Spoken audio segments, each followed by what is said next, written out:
For those of you that don't know why I want to connect with people, I have 3 revenue streams. Heinz and I have talked about this. Heinz in roughly the same business. Keynotes, consulting. So keynote is event-based. This is event-based thing, right? Mark says be there on such and such a day. We're done at 10 o'clock. Got it. Consulting happens over a period of time. I was sales manager for Iowa State Bank, not sales manager, sales coach, right? I was a sales coach for a financial services company for 4 years, right? So they can keep me on as long as they want, as long as the deal works. And the third revenue stream is publishing, which is things like books and video, which is now a form of publishing, right? So that's why I'm pulling you into it's called the sales funnel. There's another triangle, right? So you have the Megaphone triangle, and then you've got the sales funnel triangle. And your job is to broom people into the top of the sales funnel because the concept with sales funnels is nobody comes out the top of the funnel. They have to come out the bottom. And what happens during that process? They convert from a prospect to a customer. And if you're in business, it means there's going to be a financial transaction. That's how you know the conversion happened. They paid you money. You took a credit card. You cashed a check. Pretty cool. Doesn't have to be transactional. I can get you into the sales funnel. Nothing happens. You're still spinning it around there. You're still in the funnel. You're getting my Friday 5 newsletter, right? Haven't bought anything from me. I still love you, right? Okay. How many of you do a newsletter? Just curious. Okay. I would stop calling it a newsletter. Nobody wants. Ours a final edition. What's that? Ours is a final edition. Final edition is good. Oh, you're from the funeral home. That's. I'll do the jokes, okay? That is funny. Totally funny. So I call the Friday 5 a tip sheet because nobody wants a newsletter. Nobody wants an extra newsletter. Newsletters have a terrible reputation, right? So I call it a tip sheet. And who doesn't want a tip sheet? Who doesn't want tips, right? What is it? It's a newsletter. It's just the name. You just change the name. Again, a psychological gambit. Okay.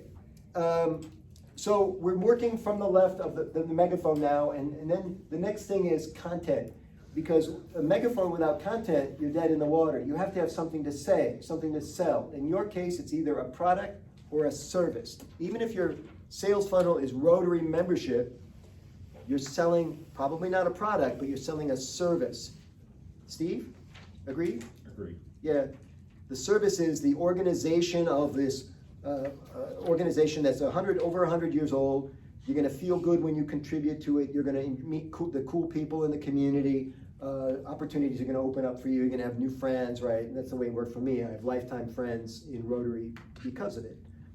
So Megaphone, then content, and then the content is no good unless there's something called the value proposition. So some of you have heard the old thing, what's in it for me? Everybody wants to know what's in it for me. This is what's in it for them, right?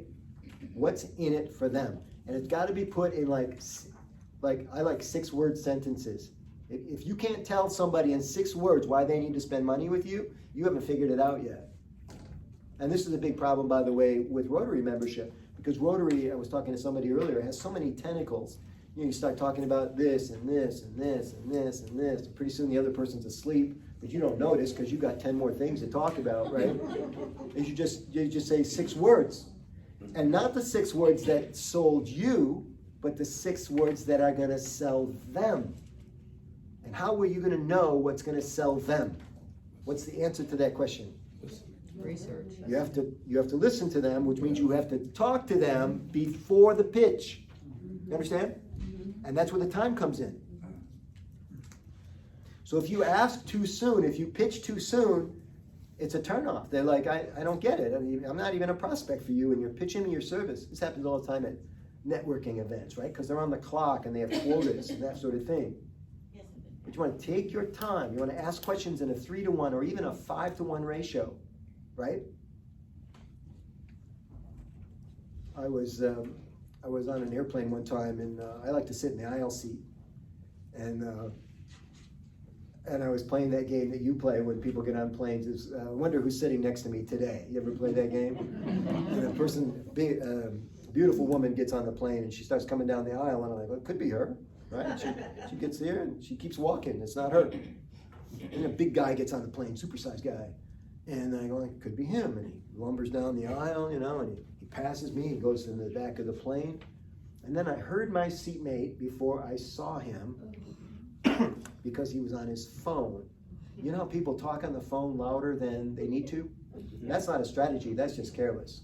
And I used to be annoyed by this, but then I realized you could learn a lot of personal stuff about people just by listening to their phone conversations, right? So he gets to my thing, and he can't talk to me because he's on the phone. He's saying goodbye to a kid or something, and he goes like this to me, and I go, okay, I get it. He wanted me to get up, and as I get up, he pushes one bag into the overhead, and he pushes another one under the seat. They both have the same luggage tag. It's a Michigan manufacturer. I think I recognize the company. I'm guessing he works there. Pretty safe guess? Mm-hmm. Now he's saying goodbye to a second kid. He sits down, and soon he's saying goodbye to a third child that is screaming into the phone so loudly, I can hear him from my seat. Now, I don't have any children, but my heart goes out to this guy, right? And I'm just listening, what a terrible thing. And then it goes from bad to worse. The flight attendant comes over to say, you've got to hang up the phone, we're gonna close the boarding door. So what's happening now? He's hanging up on the child that doesn't want daddy to leave home. Right. Terrible situation, right? And how are you ever gonna explain that to your kid that someone made you hang up the phone? It's just not a graceful exit. So he hangs up the phone, and he sighs he shuts it down, sighs like the weight of the world is leaving his shoulders. And I just turned to him and I said, Daddy's leaving home, huh? And he goes, oh, you were listening. I said, how can I not? He said, yeah, my kids do not like it when I leave home. I said, how many children do you have? He says, 3. I said, what are their names? He says, Sandy, Sally, and Scotty. Scotty's the oldest. He was the one that was yelling the loudest. How old are they? 3, 4, and 6. I said, well, that's a bad situation, man. What are you traveling for? Well, I'm a sales manager at my company. Is that your company that's on the luggage tag? He says, boy, you pay attention. What do you do for that company? He says, well, I'm a national sales manager. I said, you travel a lot for the company? How often does this happen with the kids? He says, well, I'm going about 18 days a month. I said, 18 days a month? I said, why do you travel so much? We got Zoom, we got phone calls, we got all kinds of tools now. He said, well, I got to get out there and make sure my people are working a full day. And then he got the strangest expression on his face. His face kind of screwed up like this. It was almost inappropriate for him to look like this and say what he said. He screws up his face like this and he goes, I'm sorry, I didn't get your name. And what's interesting is, I now have a lot of personal information about my new seatmate, and he knows nothing about me. That wasn't the plan, but that's what happened when you ask questions in a 3-to-1 or a 5-to-1 ratio. I now know the names and ages of his 3 children. I know what he does for work, where he works, how often he travels, and he knows nothing about me. It's time to play catch up. So he says, I'm sorry, I didn't get your name. I held out my hand first because I know the person who holds out their hand first has influence in the interaction. Always. I said, my name's Michael Angelo Caruso. He starts shaking my hand. He says, Michael Angelo Caruso. He says, wow, that's a great name. He says, what do you do for a living? I said, well, I teach sales managers how to get their people to work a full day.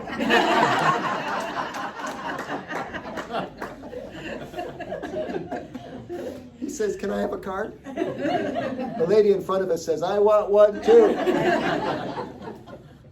So your megaphone was up. Megaphone? Chase it now. Megaphone, content, value prop. Because I could have said anything to him when he said, what do you do? I write books. What do you do? I deliver keynotes. What do you do? I've got a killer YouTube channel with over 1,000 videos. I didn't say any of that stuff. He said, what do you do? I said, I solve your exact problem. How cool is that? Now, did this take me some time? Yeah. Can this technique be mass produced? Not really, because it was a one-on-one. But once you understand the concept, your brain just starts popping about ways that you can do it in email, Facebook, Instagram, TikTok, events like this. Because I know some of you are mildly pitching this morning. It's good. But But you want to pitch to the people who are most likely to buy from you, right? Otherwise you burn out and you irritate people. So pitch to people when you get what's called a buy signal. I don't help per se with marketing skills, but I asked a question this morning that's perfect for anybody that does marketing. How many of you do your own marketing? And people raise their hands, and if I was in the marketing business, I would have ignored all of you, at least initially, because, or I could go the other way. How many of you hire out your marketing, right? And then I go after the other people. I get to decide what you want to do. But ultimately, what I want to know is, does your marketing work? But I don't open with that question because it's too salesy. So there's 3 or 4 questions to kind of marinate you, right? Okay, does it make sense to you what we're talking about? Yes. Are you enjoying the program so far? Yes. Okay, very good. So the value prop has to be steeped in 2 things. We're on the right side of the page now. Megaphone, content, value prop. 2 characteristics of the value prop. Number 1, it must be relevant. It's got to be something they want to talk about or hear about. And number 2, it helps if it has some sense of urgency to it. And this is in the business, it's called a CTA, or call to action. So I teach presentation skills for a living. I have a terrific class online called Present Like a Pro. I teach people this stuff. They zoom in from all over the world. And I always tell people in the class, never, ever end your presentation by saying, well, that's all the information I have for you today. Or I was teasing Mark, well, I guess that's my last slide. That's not a call to action, you know? And you'll see in a bit, I have not just 1 call to action, several calls to action. You win on all of them. Some of them are free. But every time you do something for me, you're going to get closer to my sales funnel. If you want to be. Understand? And here's the other thing that's interesting. Many of you have no interest in what I do for a living. None. I cannot serve you after today. But you know people who book keynotes. You belong to associations that need keynotes.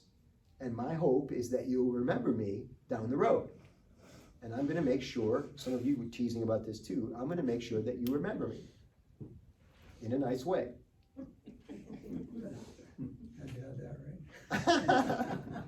Okay, I'll take questions throughout now. So if you hear something that wrinkles your forehead, just tell me what you want to know, okay? I'm going to press forward. All right. This is important. We want you to become a recognized expert in your industry, because when you're a recognized expert, people want to do business with you. So there are 2 ways to become a recognized expert in any industry, and the first one is to write in your field of expertise. Writing's the hard one of the 2. People don't like writing, it's brutal, it's delayed gratification. And the second way is speaking in your area of expertise. Lots of groups like this one meet and they need speakers. Mark needs another 200 after today. So I want you to get good at what's called the TED Talk.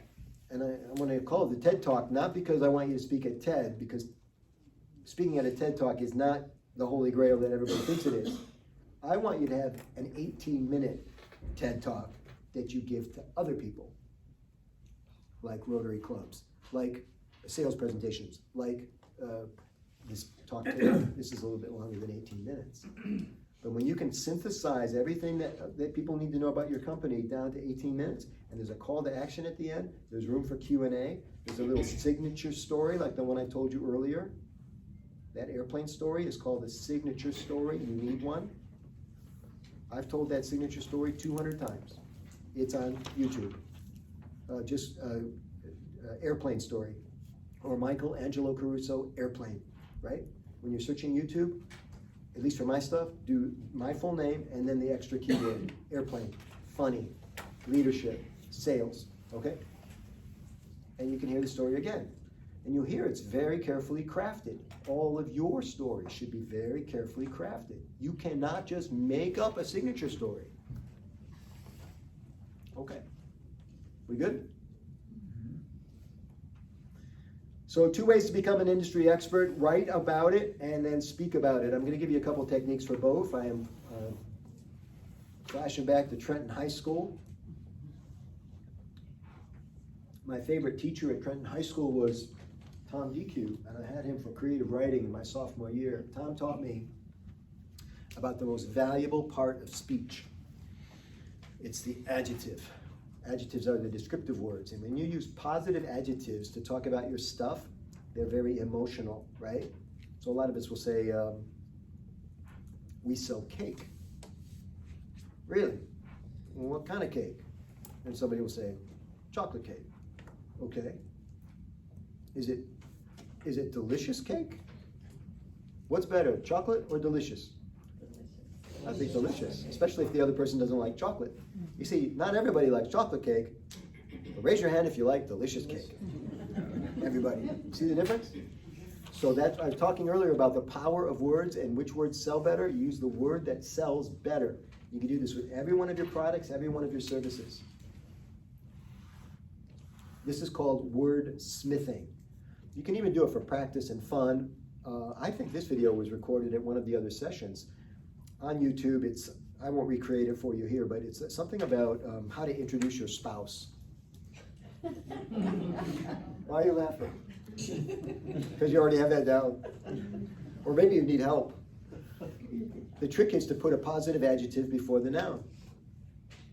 So the noun is husband. A lot of ladies here today, the noun is husband, right? So what's the positive adjective that you could put in front of the noun? Wonderful. Wonderful, right. Because when you're at the Chamber of Commerce function, you whistle for your husband like he's a dog. Hey! Right? How's that make your husband feel? How's that make you look? And by the way, it works the other direction too. Husbands, shameful. Husbands, whistling for their wives like they're a dog. Honey, come here. Come here. Got a biscuit for you. That's terrible, right? And then when they get there, you go, I want you to meet my husband, Tom. You see? But you could say what? I want you to meet my...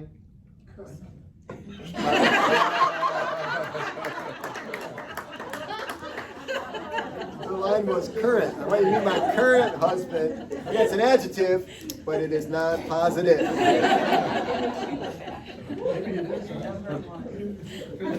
I'm going to be using that one.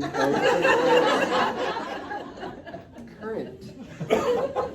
Yes, please. I have to say something else. My husband always was in sales, and he always introduced himself. So when we were at a Rotary event, he just came up, held my arm, and said, "I'm her arm candy." Love it. Yeah. Love it. It's unique, right? Yeah. And this is the kind of thing that you need. In marketing class, they teach you about a thing called USP. Anybody? Unique selling proposition. It's an older term now. I don't know if they're still using it, but the concept is still golden. Unique selling proposition, right? Because if you just say, I'm her husband, it's just not remarkable enough. It's not memorable enough. And again, flashing back to my days in Trenton, my dad had the best motto. You hear stuff from your parents all the time. My dad had the best thing, man. I used this in my whole life. My dad used to say that, you knew my dad, Kathy. Yeah. My dad used to say that if someone meets you and they can't remember, it's the worst insult ever. So my dad worked really hard on first impressions. When you met my dad, you remembered it. And he wasn't selling anything. He was just practicing. Right? And that's all I'm asking you to do is think about practicing. Think about ways that you can get more attention. Get attention in a noisy world. Okay, so in writing, it's the positive adjective. You cannot use enough of them. Now, if you cross the line, you get into something called hyperbola. Hyperbola is an exaggerated version of the truth, but just like the Apple capital of the world, nobody's taken Wenatchee to court to prove it that they're wrong. It's hyperbola, but we're okay with it, okay? And they can back it up because they do a bunch of business with apples. Problem? Challenge? We were just thinking it was hyperbole. Why is it? We were just thinking that the word was hyperbole. Yes? Is it hyperbole or hyperbola?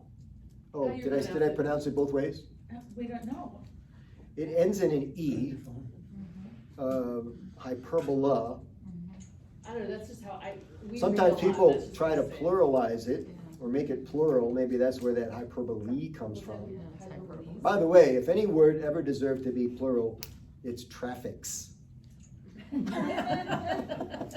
I had some on the way down from Rochester. Traffics. Okay. So let's talk now about engagement and how to get the engagement, because once you get the message out there now, you need that what's called the closed circuit. You need the current to come back to you, as they say in electricity. IT people call it a ping. If I send you a quick signal, I need to hear back that you heard from me. And ideally, you get really sophisticated about this. In nuclear warfare, I'm told, they have a thing called 3P, not repeat, 3P. Listen to this. One country says to the other one, hey, we're going to go to DEFCON 2. And you want to hear back from the other country that they understood that you're going to go to DEFCON 2, right? And then this country says back to this one, okay, we understand that you understand that we're going to DEFCON 2. That's called the 3P. That's engagement, man. That when people keep coming back to the well to get more clarification, ask a question. What are your hours? When can I come by? Now you're talking. Wow, that's terrific. Jason, you're all over social media, man. I see you everywhere. Good for you. So we'll get to social here in a second, but let's talk about in-person before we get to social. So engagement, a few tricks for this when you're in person. And I had a great pleasure to meet and talk with many of you before we started. I was using these strategies. You might have thought that I just liked you, and I do, and I do, and I'm using these strategies because I learned how to do it, and they work, and I want to make an impression on you. I do not want you to forget that you met me. See how all this stuff wraps around itself, right? So that one technique is called sustained eye contact. Okay, enough. I'm not even looking at you, I'm looking at her. I do staring contest with my 6-year-old. Well, you are excellent. Yeah. But you illustrate another great point, because of course you're in my field of vision, right? So in speaking business, it's called the V. Heinz knows this. I can do a V this wide for the room. I just have to make sure, and I get to all 4 corners, which I've done. I can do half of the room, V, another triangle, right? A lot of triangles in life. I can do this way. I can do the center. I can do slivers like I did just now, right? Boom. And when I do the sliver, everybody in that throw thinks I'm looking at them. So you can imagine how you think, the net result is you think, wow, this guy was really talking to me, which I was. But most speakers, man, they spend one time looking at their own screen. I don't have PowerPoint for you today. You're welcome. I do have a couple of slides. I'll show you another trick that I use. I just started using it. It performs great for me. So I'm kind of pulling back the curtain, letting you see all the stuff that I do that works for me. And we're going to share, and I hope you share some ideas that are working for you. So in person, sustained eye contact. What does that mean? 3 seconds in the eyes instead of 1 second. So I'm with you, right?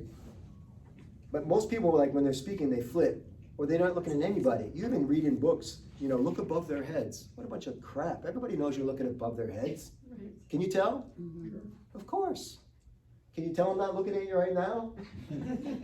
Of course. Like Arnold Schwarzenegger in that movie. What's the name of it? Which one? Yeah, all of them. So sustained eye contact. I gave you the other tip earlier, which is the reach out. So raise your hand if you met me this morning, personally met me this morning. Keep your hands up. Keep your hand up if I initiated the hello. Okay. Thought the number might be higher, but that's all right. Because I try to be that guy, you know. I was at an event up in Oakland County 2 days ago. What's today, Tuesday? Wednesday. Monday, I was at a luncheon. And I'm working the room, man. Working the room. You'll wonder how I got this technique, and Steve's here, an old buddy of mine. We've been so many places together. I think Steve and Mark, maybe they're my oldest friends in the room right now. Maybe Kathy. And so I was single for a long time. And in fact, I'm still not married, but I'm engaged now.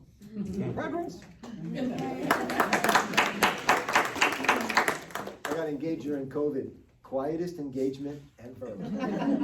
But the wedding is going to be one for the ages. So when I was single, and Steve can attest to this, because Steve's been single too for a while, is that we would go out, and probably you hear about the legendary stories about being single, is that none of my buddies had what it took to walk across the room to say hello to women. None of them. After a while, I started thinking that's why they invited me to go out with them. I was like the point guy, right? Which was fine, because this was in my DNA. Got it from my dad, and I was in a band called the Caruso Brothers back in the day. And we opened for acts like Rick Springfield, Corey Hart, also did a bunch of performances in North America.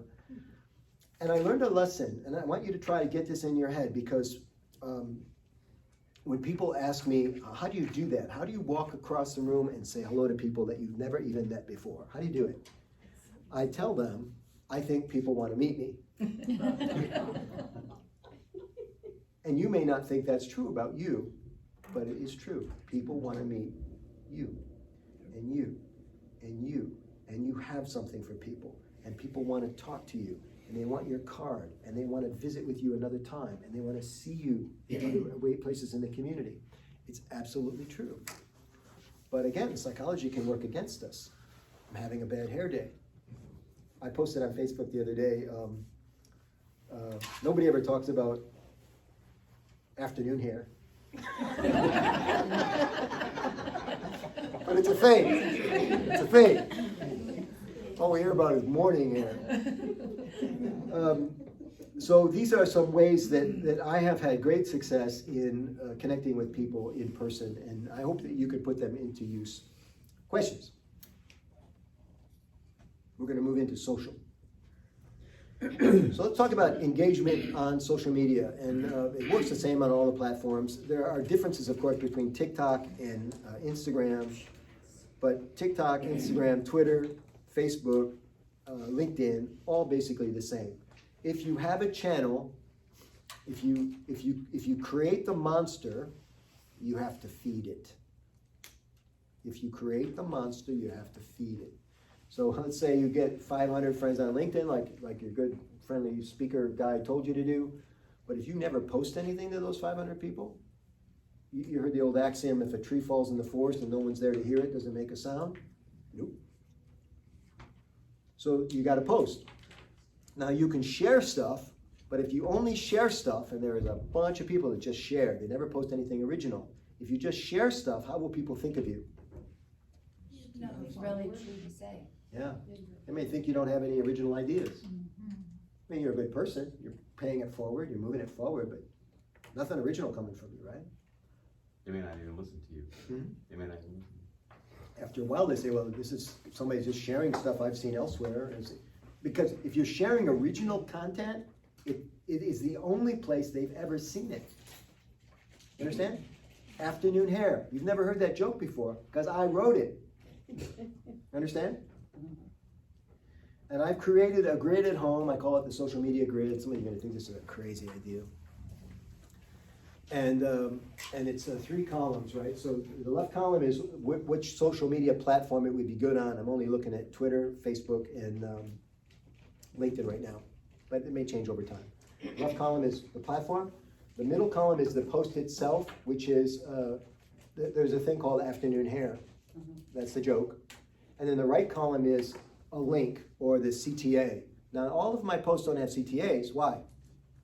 Original. And also it'll wear you down. If I'm always pitching, it'll wear you down.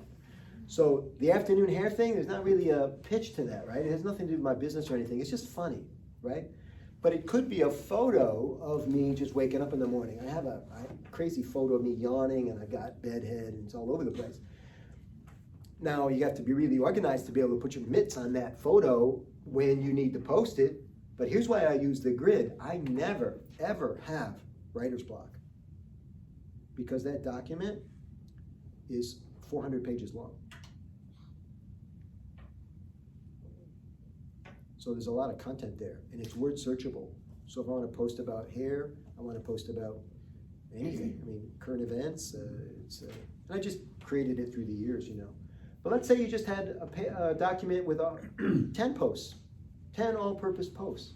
Be a good start, wouldn't it? Yeah.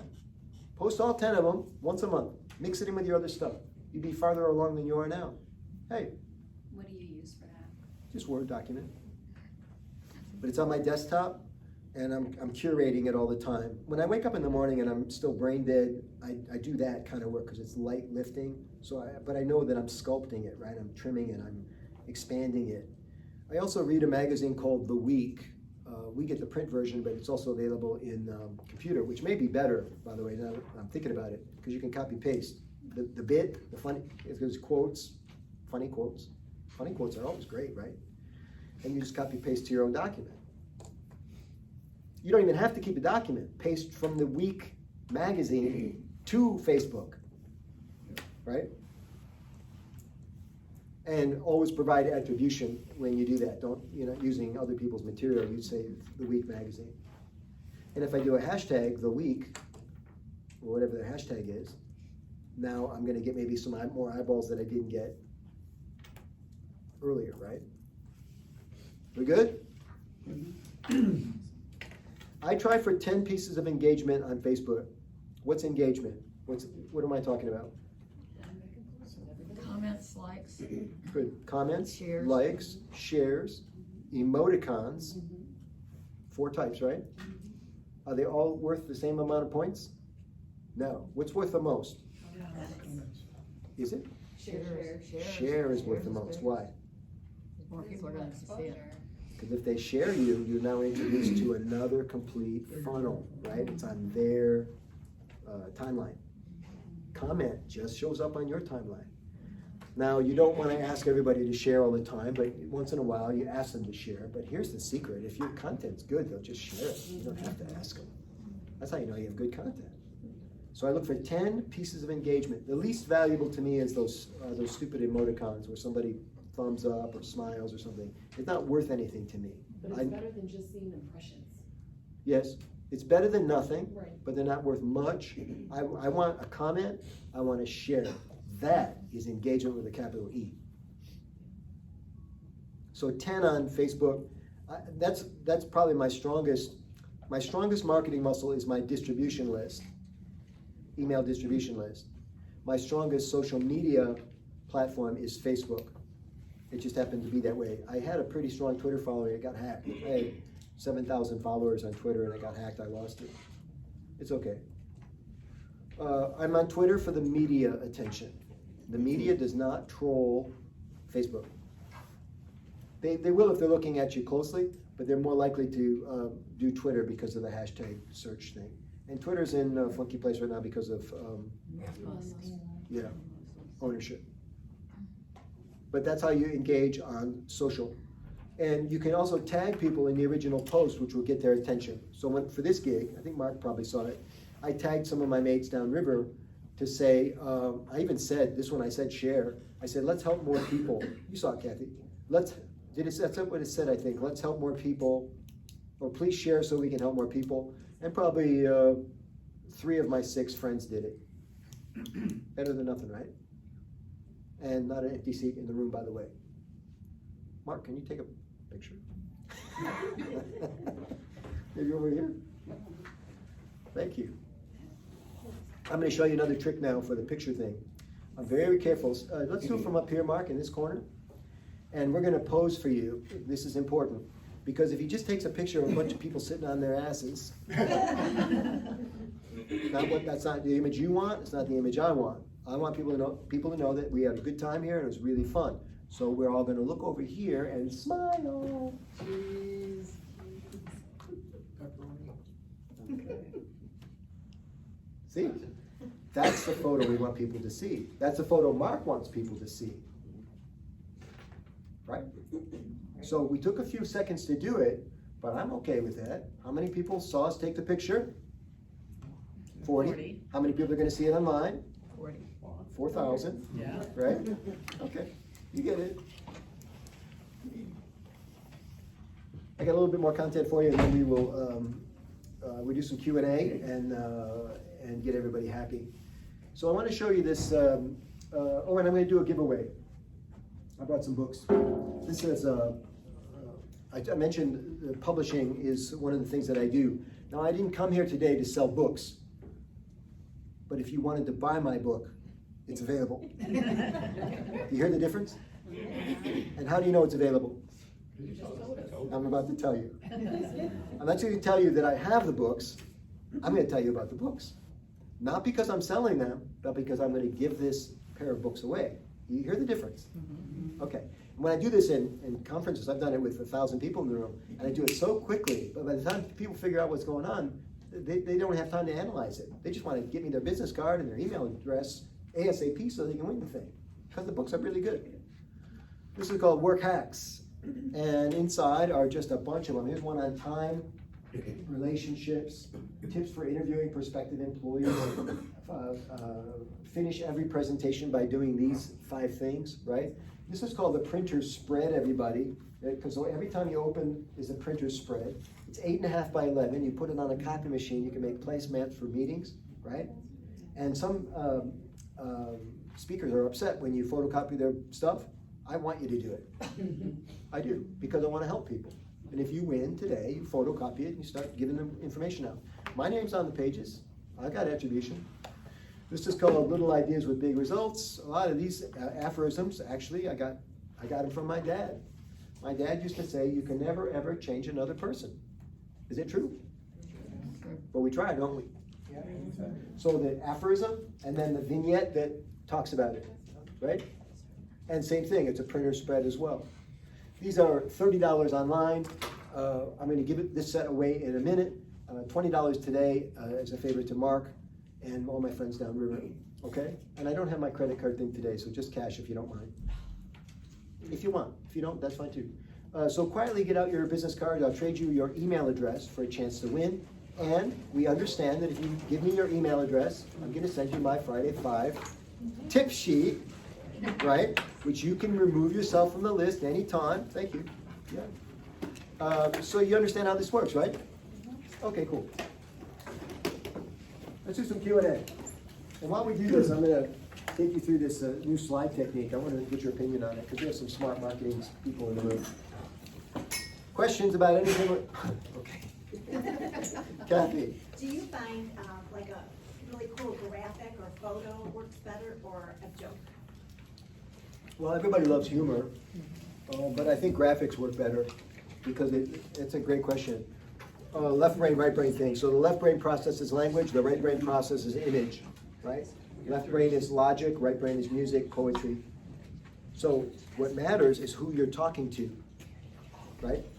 So in the funeral business, both left brain and right brain people pass away. But who's sitting across from you? What's it called? The arrangements? What's that meeting called? Arrangements. Yeah. Who's sitting next to you? Are they running the numbers, or are they concerned about a good showing and other quality things about the showing? You figure that out first, which you do through questions and dialogue, and then you pitch them. We don't pitch in the funeral trade, of course, but you start with the offerings that are most in line with their sensibilities, because you're choosing a casket, you're choosing surround services that the funeral home provides. I'm being brief here to give you an idea. So it's a great question, Kathy. And how about this? Whatever's working, you know, because I've had success with both. It's not either or, it's a mix. It's a marketing mix. Yes, please. Do you make it a point to engage with other people on social media as well? Yes, 100%. So you understand social media is a black hole, right? Yes. Oh, everybody knows this. So, and I get in trouble for this, but I want to try to explain it in a way that you understand it. Despite what Thomas Jefferson said, all people are not created equal. And everybody's not equal at a networking event. There are people that are more valuable to you at a networking event than others. Yes? Yeah. Well, Isn't I that- say it all the time. I hope I don't need your services anytime soon. Yeah. I mean, it's like, Yeah. I hope so too, Yeah. but yeah. And it works the other way too. You're more valuable to certain people, right? So when I go into a room I'm looking for the 3 or 5 people that I can serve. That's how I think of it. That I can serve the most efficiently. I do not want a 2-step sale with anybody. Like somebody that never thinks they're gonna die, right? For example. So I try to, I give everybody time, and I told you I meet everybody. Thank you very much. Anybody else? Just want to bring it up, okay? I give everybody time. I collect more business cards than anybody in the room, but I don't spend a lot of time with you if we are not a fit, because I'm networking for my business. And most of us, we go in, again, the psychology thing, we start, how are we doing on time, brother? We're good. Most people, you know, they're like, well, I found a friend, now I'm gonna hang out with this guy for a couple of drinks. The thing's only an hour. It takes you 30 minutes to have 2 drinks. You gotta see more people. And he's not even, he's a good guy, this Senate guy. But he's not the guy for you. Not right now. He's the guy for you, and he's way over there, you see? So nice to meet you. I hope to see you. Let's visit some more. Let me give you my card. You know, nothing but regard for this guy, right? But then I'm over here. Did that answer your question? No. No, so on social media, are you saying that you only interact with people that are maybe a better fit for you? That's where I was going. Okay, got That it. is the answer to the question. Let's put it now in social media context. So who do I really like? I'm trying to grow my Twitter following back. So I tend to participate in threads that get a lot of attention. Like if you've got 50 followers on Twitter, you might probably even a bot account. I'm not going to engage in dialogue with a bot, right? But if you've got 50,000 followers, I'll put a comment in your timeline. It happens all the time. Other people will see it and they'll like me and then they'll follow me. But it's because that guy had a lot of attention. Write this down. Hitch your wagon to people with bigger wagons. The guy that has 50,000 Twitter followers knows what he's doing, knows what she's doing. So hopefully, I try to explain that carefully so people don't think I'm an elitist or that I have an attitude about certain people. I love everybody, right? But I know I can't serve everybody. Hell, I can't even talk to everybody at a networking event. So why don't we just get strategic about this? Yeah. How do you figure out when is too much? I'm not always, Too many yeah. emails, how do you get people to, I don't wanna see that anymore, I'm gonna unsubscribe? Yeah, the question is, how do you know when what you're doing is too much? Yeah. I don't always know. This is one of the challenges. Just like I don't always know what's gonna happen when I walk across the room to introduce myself. I never know what's gonna happen for sure. Maybe the guy's gonna be cold. Maybe the lady's gonna tell me she's doesn't like my style, is not interested, whatever.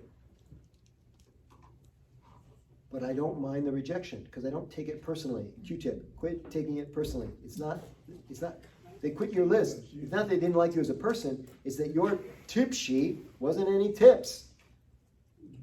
Right? So that, I watch to see who unsubscribes. And I have fun with it. If you unsubscribe from my list, there's a chance that I reach out to you. Why do I reach out to you? Yeah. It helps you grow. I noticed you quit my list. You know, I got a pretty cool CRM. I wouldn't endorse it to you because it's too much speedboat for me. I wouldn't recommend it to you. But there's lots of CRMs. All of them do this. And I'll call them and I go, hey, how are you? And they go, well, this is weird. I just quit your list and you're calling me. I know. You've been with my list for so long. I just called to say thank you and I'm sorry I lost you. And I just want to know if there's something that I did, was it getting too, and they won't say right away. So I always help them. Am I bad? You don't like me anymore? Sometimes humor. I'll say, too many emails. Easy stuff, right? You don't like the content, You know what happens 50% of the time? They say it was an accident. Could you add me back on? Sure can. Now maybe they're just saying that, I don't know, but I hate to lose people. And it's a learning moment, right? Tell me, because if you tell me you're getting too many. Now the Friday 5 is pretty clear about what's going to be happening with that, right? Every Friday, you're going to get 5 things. So the name tells it all. And then I'm careful about emailing too much. Also, and I'll try to do it with you guys, but sometimes my travel schedule gets in the way. Like when these go into the database, I try really hard for you not to get a sales pitch from me first thing. In fact, I have a template that says great meeting you or great seeing you. And we'll talk about Mark's event. So I want you to get that one first because it's not about the pitch. It's not what this is for. It's about the relationship.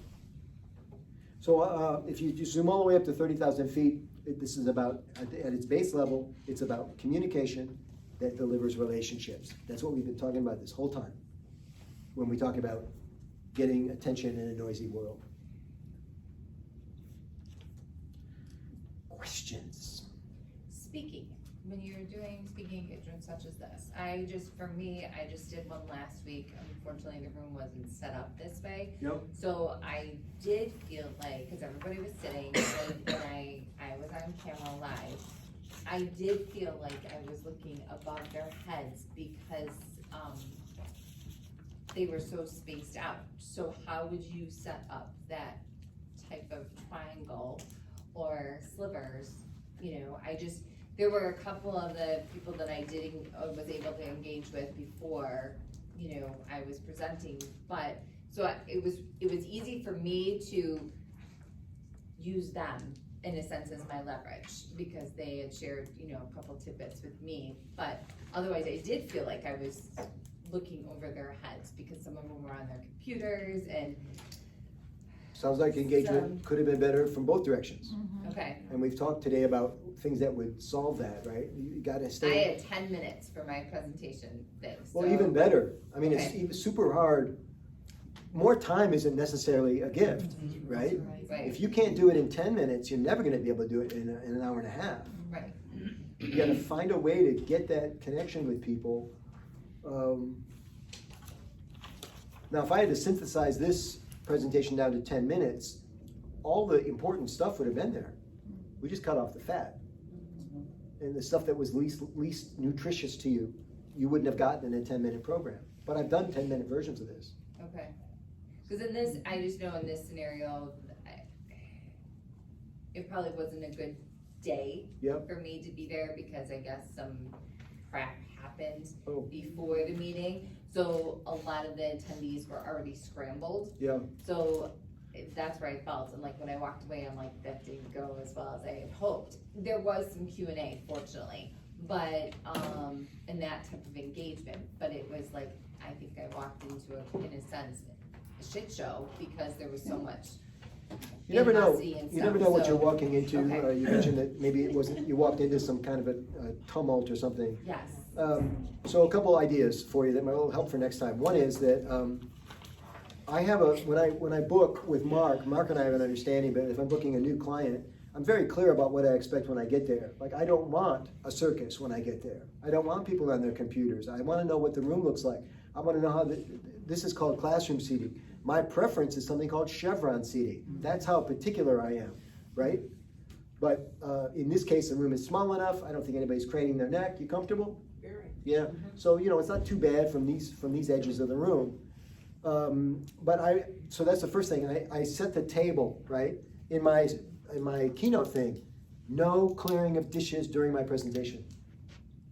It took me 4 years to figure that out, but it's never taken that out now because it's a major distraction. And then the second thing is you have to have differentiation. They have to understand that when you get in front of the room, you are not like the other children. You are not like the other speakers they've had. Now, be honest with me. I'm not asking you to suck up. How many of you had a sense that I might be different from other speakers before I started speaking today? Thank you. What do you think? I am on LinkedIn, and because, quite frankly, because you engaged with me on his, I went on your YouTube and started researching you, and you made me laugh. If you can make me laugh, I will like you. So I engaged with you. I replied. We communicated on LinkedIn. Yes. Okay, so I didn't know you were going to be here today. I just do that with everybody. So see how it served both of us when we meet up on Wednesday. Pretty cool. Who else had their hand up? Hein. we've seen each other enough that you're just a lot of fun to be with and to listen to. Thank you. And there's so much stuff to learn from you. Thank you That very we can much. then So pass on to consistency helps. If you, Yeah. you know, if the guy rewards you or the gal rewards you with consistent quality of service, you go, yeah, I'm there to the next one. What else? Well, you're memorable, and I remember hearing you speak at a credit union event back in the 1990s. Nice. And so you are memorable, and I've seen your name, I've received your newsletter, but not a newsletter, your tip sheet. And I've heard your name, and you became a Rotarian, that made you even more special. So I think it's just all those connections along the way. Yeah, raise your hand if you're in Rotary. Pretty high percentage of Rotarians in the room today. Now, I don't know if that was kismet, like magical, or if somehow you know, it was just baked into the program that Rotarians come to this event, or that you know that I'm a Rotarian, but I don't care.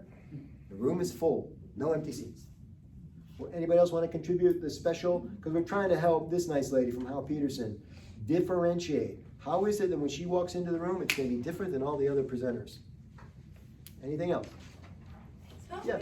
guys.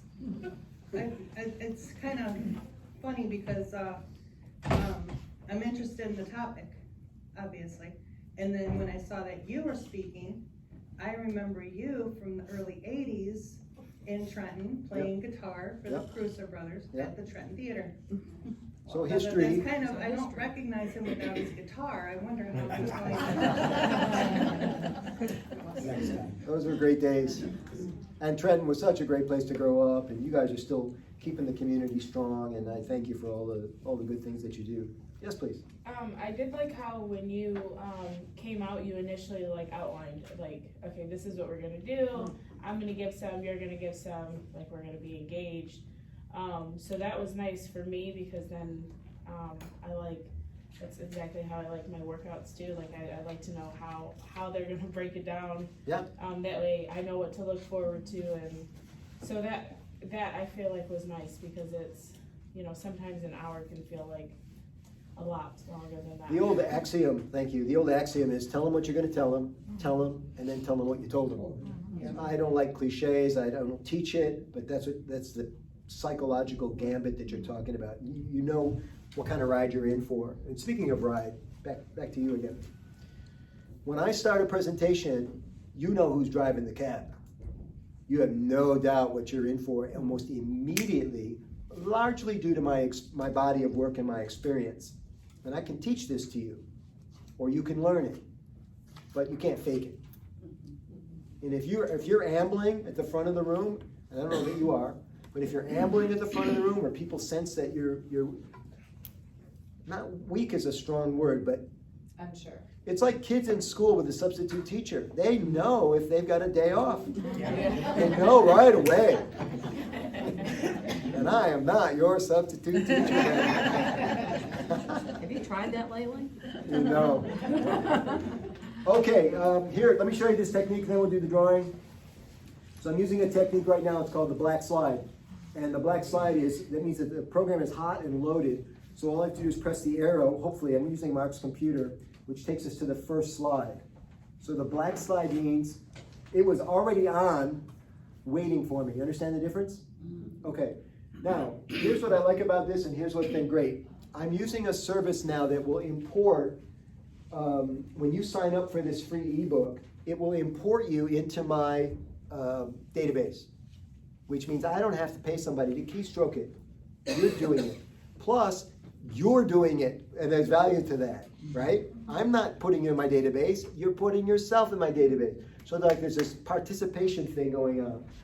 If one good thing happened during the pandemic, everybody learned how to use QR codes, because I tried to do this before the pandemic, and I got nothing, belly flops. But now people understand, and then, so it's, I think, and I don't ask for much information, of course. First name, I think, and email, somebody's there now? Yep. First name and email, that's all I want. And then you'll have this thing, like within 10 seconds. Now, why is that good for our relationship? Giving already. I delivered. Right. I delivered. I said I was gonna do something, I did it. And you watched it, you made it happen yourself, you were involved with it. That's why this is such a powerful piece of technology. So this idea of me giving you my business card, which I'm happy to do, right? Me giving you my business card, you're getting mine from that, it's Flintstone Man. This is the way to go. And make sure that it drops right into your database so that you can save that time. Everybody good? See some cameras up still? And I have a fail safe for this if it doesn't, and I had to go to, you can't just do any free QR code, you have to do something called dynamic, because they never age out, right? It's a dynamic QR code, and the reason you have to, so you pay for it. So this was a one-time $39 purchase. The other QR codes are free, and you'll be tempted to use them. You should, try them. But you know, you get 50 scans, and then somebody in the program is gonna say, it doesn't work, and that's embarrassing. Because you never know when the 50 scans are up, right? So that's the idea. So just to show you the different applications for this now. So that's the free ebook. And this is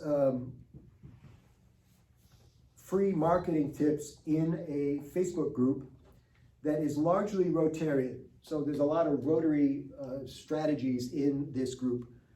I think you should still join it because these strategies will work outside the Rotary world. But if you're a Rotarian, you definitely want to join, get the word out now. So you grow your club, raise more money, and get attention. Same basic deal there. There's no real order to these slides. I probably should focus on that a bit more. Cameras down, or when you're done. The next slide, I can tell you about it, is just personal contact information. People love it when you share how to reach. And it doesn't mean you're interested necessarily. It doesn't mean we'll ever connect. But it makes me accessible, you know. It makes I'm not playing hard to get here, right? This is the idea. So here we go, and you can come up here and just push the button after the program. Mark won't mind, and get whatever you need if you miss it. So there's the personal slide, and this is a photo from Wenatchee. I was out for a walk, and the first time I ever did this actually in this way, and it was a Rotary. That's my Rotary email address. Because it was a Rotary audience. But this is the idea that it's my contact information and a little bit of personality or a little bit of a nod to the community that I'm in, that kind of a thing. And no QR code here, you would just take a picture of that and then you'd have it. Yeah. Okay, there's the YouTube easy subscription. Now what's cool about this is there's no email, it's just a red button. So that QR code takes you to my YouTube page. You seen it? And then if you click subscribe, we're connected, but the real trick is you want to ring that silver bell, tap that silver bell, because that notifies you of the new content. That's the nectar. A lot of people subscribe, but then they're never notified, and they can't figure out why they don't hear from me. You see how you can use these different slides to promote your own business? Excellent. I mentioned earlier that I have a Facebook group that will teach presentation skills. This is a high-end group. It's expensive, and it will change your life. One of the guys was giving me a testimonial on how it worked for him. I said, so you're saying that the program, we were on YouTube, Zoom. I said, you're saying the program changed the way that you talked. He says, it changed the way I walked. Because there's a lot of self-esteem and mindset and believing in yourself. If you want to be on the keynote circuit, this is the class for you. I will put you there. And then there's one more slide. Now some of you might say, well, this is too much, but I wanted you to see what I was offering. I probably won't, I got to start weaning this out or just offering 2 or 3. Nope, that's it. We got time for a few more questions, but let's do the drawing. Senat's going to draw. This is for the books, everybody. And as I mentioned, I have books if you want, a 20 spot, and I'll sign them for you on the way out the door. Here we go. Michaela, am I saying it right? Yeah. Michaela's great. Yeah, I'm mad that I did that. I'll sign them for you afterward, okay? Thanks so much. Congratulations. Thank You do house cleaning, is it? Mm-hmm. House cleaning services, very valuable service. Yeah. Yeah, people don't have time for that stuff anymore. They want somebody they can trust. Yeah. That's you. Yeah. Okay. That's you, absolutely. Yeah. Very good. Little endorsement. Yeah. We have time for a couple more questions, and Mark now wants to do a drawing of his own. Mr. Jason. Do you still perform in a band at all? No, thank you for your interest. We did it pretty hard, Jim, and there are things that you'll do at 26 that you won't do when you're 46. And I'm not 46. Yes, please. Do you have like a, so for networking, I'm better than I was when I first started going to like chamber events and connection groups and such. But when I go to like the different events, I, will see somebody that I know, like Liz, and I'll be like, there I am, Yeah. Go straight to Liz, and then hopefully somebody that I don't know comes and talks to her. But I would love to just be able to walk up and just start, even that 3 to 1. Do you have like your set 3, or like your best 3? Just make a commitment to yourself. You're gonna walk in, everybody hear the question? You're gonna walk, you're not here? I'm sorry, go ahead. You're gonna walk in and you know she's there because you guys communicated, or you see her from across the room because she's a beautiful lady, look at that hair. And you see her and you go like that, 1 minute, and you commit to yourself, you're gonna get 3 business cards before you go say hello. It just slows down the whole thing. So it's just about speed. You either slow it down or speed it up. If I'm visiting with Senate for too long, the radar goes off. I'm like, I came here to meet some other people. Oh, look at the time, gotta run. Let's visit some more, let's have a cocktail sometime, right? And then I move away, excuse me, very polite, right? But I'm ending the session. And we don't have the courage to do that. Sometimes it seems rude or whatever, right? So when you're networking, and this is key to getting attention in the noisy world, you gotta stop listening to your mama, because your mama said never interrupt. Yep. And you always have to interrupt, always. You do it Summit with, did really great at one of our networking events, one of the first ones, and so there were lots of faces, and he was new, but there was lots of faces, so he comes over, there was like a small pod of us, and there was some, like 3 or 4, and it was before we were gonna go and do our commercials and move, and he comes over and introduces himself. He's not going to benefit me, but I'm like, oh, you need to talk to so-and-so. Well, he's like, okay, and I'm like, the gal over there in the orange jacket, because we were heading to another area. He knew, and I knew he wasn't going to be shy about talking to that person. Otherwise, I would have done that introduction. But he did a great thing going, he wasn't shy, but usually, or I would always say, like, just find one person you don't know or you don't recognize, and, because you can't count on me introducing you, so, 100%. but yeah. So this event I went to on Monday, there were 3 guys on the dais. The mayor of City of Pontiac, Brian Calley, who's head of this SBAM, you probably know him, Small Business Association of Michigan, and a 3rd guy, and I had only met one of them, and I know they all have to climb down from the dais. So the MC said, that's all we have for you today, thank you for coming. And I got out of my chair, I was the first one out of my chair. I walked to the side of the dais and I just shook their hands as they all came down, pressed the business card into it. Really enjoyed you today. Thank you so much for taking the time to do this. Now, was it nutritious? No, not really. But could it come back to me down the road? Sure. Yes, because I'm going to follow up too in LinkedIn. Like one of the guys, the only guy wearing a tie, I said, you're the best dressed guy on the dais today. So if I put that in a LinkedIn message to him the next day, is he going to remember me? Probably. But are we going to be worth something to each other? I don't know. Look at the questions. So Mark, permission to ask a few more? Sure. Okay. Yes, please. Do you ever talk about energy and body language? Or Yeah, all the time. Why didn't I do that today? Ran out of time. So I'm doing right now called the thinker pose. This is probably the best one that you want, because this sends a signal of positive regard for the other person. I'm really listening to you right now. You see the difference between this and this, or this and this, right? So, and let's all do it together. So you want it to sit in your brain. Just slowly move one of your hands to your chin like this. That's it. Now nod your head a little bit. Smile like you're a little buzz. It's the professor. It is. And and people will just they'll say to you later, you're the best listener. No, I just know the thinker pose. Please. Mine's a 2-part. Right at the beginning, you said you were gonna give us the 6 words. Yes. I was waiting patiently. The for 6-word subject line. Mm-hmm. Thank you for reminding me. Let's do that first. So I don't know if it's 6 words, but let's count them. 7 words. Okay, I'll take them. So here it is. And this is somebody that if you can't close them, something's not happening, something's askew, right? Have you given up working together? Well, that is 6. Have you given up working together? 6 words. And it's in the subject line.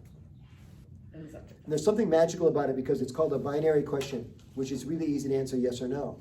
And if the answer is no, that's all you really need to know. No, I haven't given up. Because you don't want to chase somebody that's not interested in you, right? So it's a very easy answer for him, unlike most of your subject lines where they're not even a question at all. Right. Questions are powerful. Helpful? Very. Okay. And then the other thing you said, and I wrote it down, but I missed the most important word of the sentence. The first one to put out their hand and. Has influence. Influence. That Yeah, was the first word I person. was looking So, for. so at Rotary Convention, a conference. Hi, so nice to see you. I'm emceeing my own conference this weekend in Novi, right? How are you? Nice to see you. I don't wait for people to come to me. I go get them. And a lot of people are just standing around, and I just say, hey, how you doing? Nice to see you, right? That's me initiating it, right? And is it a lot more work? Hell yes, but it pays dividends. Nice to see you. Thank you so much for coming. I really appreciate you.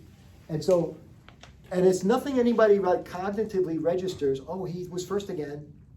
It's not like that. But it becomes my image and my reputation and my flow. Yeah. And then the third was a compliment. You said you had a two-part I know, question. but this one's a compliment, I'll it's take not a it. question. So you use your middle name and it's a really cool middle name. I also have a really cool middle name, so I'm gonna steal it. Good. What's your full name? I always say Donna Hauser, but now I'm gonna be Donna Joy Hauser. Joy? So, yes. So, yeah. What's not to like about I'm joy? gonna use Makes us happy, makes us happy. Yeah. Love it. Thank you. Heinz, and I think there was one more over here, and we'll wrap it up. I had just two things to ask. One is you introduced your PowerPoint stuff saying black slide, and I thought you were gonna talk about using a black slide or a blank slide in a presentation. You could do that too. Here's how I used it. Here's how I first tripped on it. I told a very touching story about my father passing away. I mentioned my father earlier. I'll give you the short version. I will not milk this, right? But normally when I tell this story, I want to milk it because it's such a good story. I want to really take you there.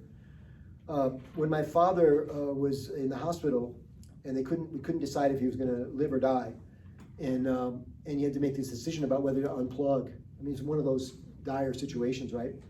And we had been keeping a notebook by the side of the bed to keep records of what the doctor said and stuff like that. Because I have 3 brothers, and we're there at different times and stuff. So this would be our log.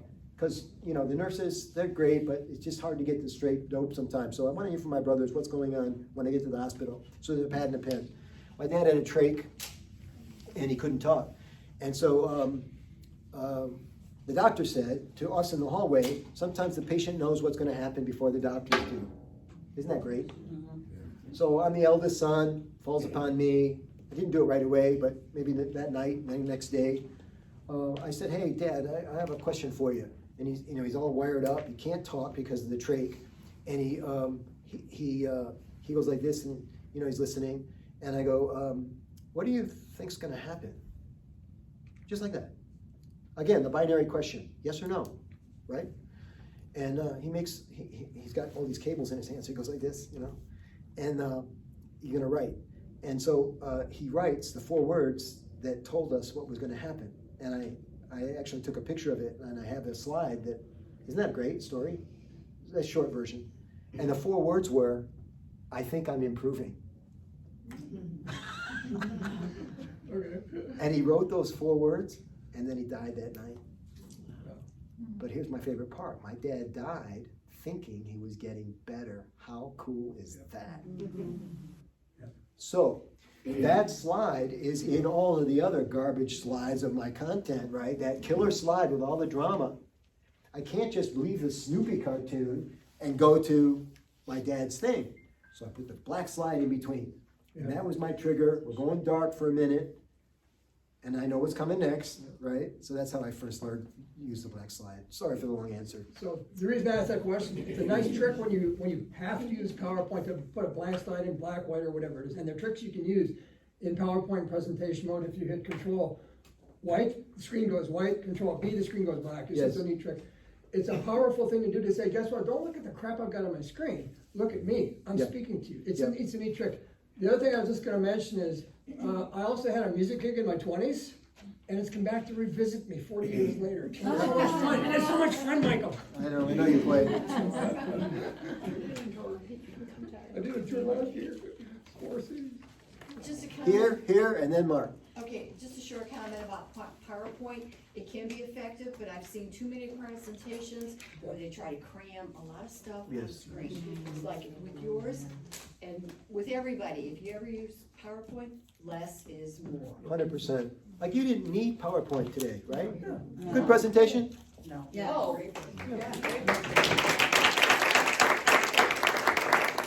Nobody ever says in the eval that you're filling out, great PowerPoint. You know, great speaker. That's what, that's, you know, it's a tool and it's a cheat sheet, and you're better than that, in my opinion. I say that, I don't even know you. You're better than that. Yes, please. Thank you for coming back. Oh, my pleasure. Our area, it was really good presentation. A long time ago, I spent 17 and a half years in BNI. Yeah. And we learned that you don't approach anyone when their circle is closed. Okay. Do you agree with that? Or is there ways that you can Circle's always closed. circle those closed? Yeah. But it's not in some cases, because if they're looking around the room while they're talking to, and I always talk to everybody, but I avoid people who are talking to them but looking over here. Yeah, I avoid them. yeah. And only come back to them when I have to. So the circle's closed figuratively or metaphorically, because they're in private chat. So, quick thing, and then we'll wrap up. So they're all huddled together like this, like a football team. And I walk up to, I choose my entry point, right? So it's very strategic. And then I just tap both these people on the shoulder like this. And when I do that, guess what happens? They open up. They both look at me. And that's enough attention. That's all I need to wedge my way into the conversation like this, you see? Now I'll wait a minute before I gotta wait my turn, but now I'm in the circle, which was my goal. You guys can do this. Men may be a bit more pushy about this than women, I don't know. Yes? What is chevron? Thanks for asking. Chevron is the tables would be angled, so instead of straight, you tilt them like this a bit. Yeah. Oh, so we have another Yeah. It's a minor thing, but I like it. Okay, you guys have been so fabulous. Thank you so much. Give yourself a round of applause.